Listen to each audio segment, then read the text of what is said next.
Directory शासित France में आप ये जान रहे हैं कि अब मध्यम वर्ग की सरकार थी।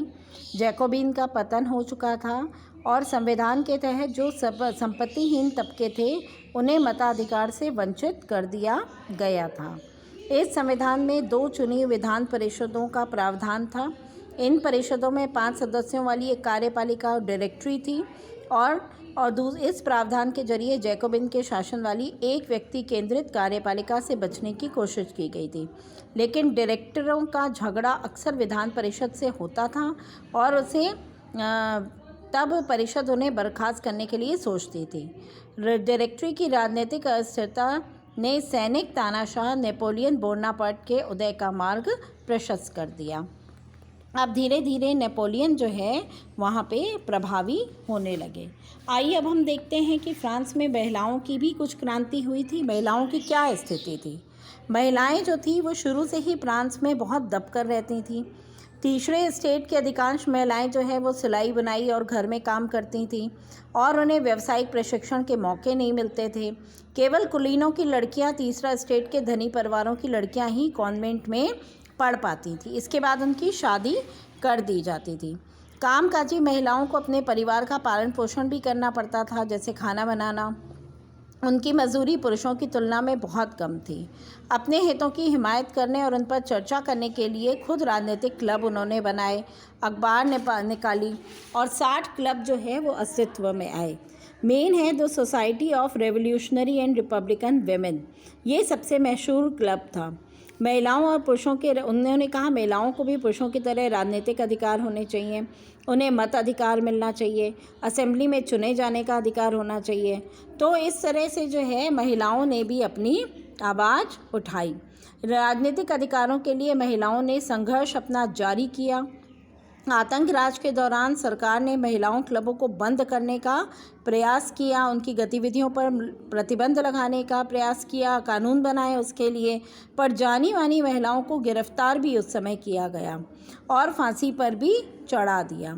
मताधिकार और समान वेतन के लिए महिलाओं का आंदोलन 18वीं अगली सदी में भी अन्य देशों में चलता रहा। मताधिकार के लिए संघर्ष 19वीं सदी के अंत और 20वीं सदी के प्रारंभ तक अंतर्राष्ट्रीय महिला अधिकार आंदोलन के जरिए जारी रहा और क्रांतिकारी आंदोलन के दौरान फ्रांसीसी महिलाओं को राजनीतिक सरगर्मियों को प्रेरक स्मृति के रूप में जिंदा रखा गया। अंततः सन 1746 में जाकर के फ्रांस की महिलाओं को मताधिकार हासिल हुआ। इस तरह आपने देखा कि महिलाओं की स्थिति में भी फ्रांस में बहुत समय के बाद, बहुत संघर्ष के बाद परिवर्तन आया। अब हम लोग पढ़ेंगे दास प्रथा का उन्मूलन। दास भी वहाँ के समाज की एक मुख्य धारा में थे। वहाँ पे फ्रांसीसी उपनिवेशों में दास प्रथा का उन्मूलन जैकोबिन शासन के क्रांतिकारी सामाजिक सुधारों में से एक था। कैरिबियाई उपनिवेश मॉन्टेलेग, गार्डलोग और सेंट डोमिंगो तंबाकू, नील, चीनी व कॉफ़ी जैसी वस्तुओं में महत्वपूर्ण आपूर्ति करता थे और ये लोग जो है दूर देशों से जो है वो दास आते थे और इसकी यूरोपियों की अनिच्छा का मतलब था बागानों में श्रमों की कमी। इस कमी को यूरोप, अफ्रीका और अमेरिका के बीच त्रिकोणीय दास व्यापार द्वारा पूरा किया गया। दास व्यापार 17वीं शताब्दी में शुरू हुआ था और सौदागर बोर्दे या नानते बंदरगाह से अफ्रीका तट पर जहाज ले जाते थे, जहां स्थानीय सरदारों के दास खरीदते थे।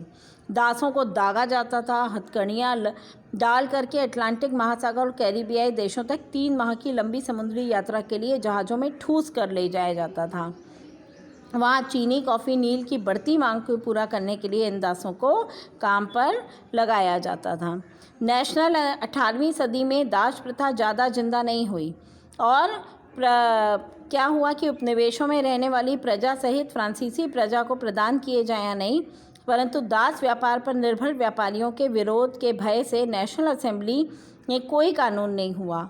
अंततः 1794 के कन्वेंशन ने फ्रांसीसी उपनिवेशों में सभी दासों को मुक्ति का कानून पारित कर दिया और दास प्रथा समाप्त हो गई। 10 वर्ष के बाद नेपोलियन ने दास प्रथा पुनः शुरू की और अफ्रीका निग्रो लोगों द्वारा गुलाम बनाने को स्वतंत्रता मिल गई। फ्रांसीसी उपनिवेशों से अंतिम रूप से दास प्रथा का उन्मूलन 1800 1848 में हुआ। 1848 में दास प्रथा समाप्त।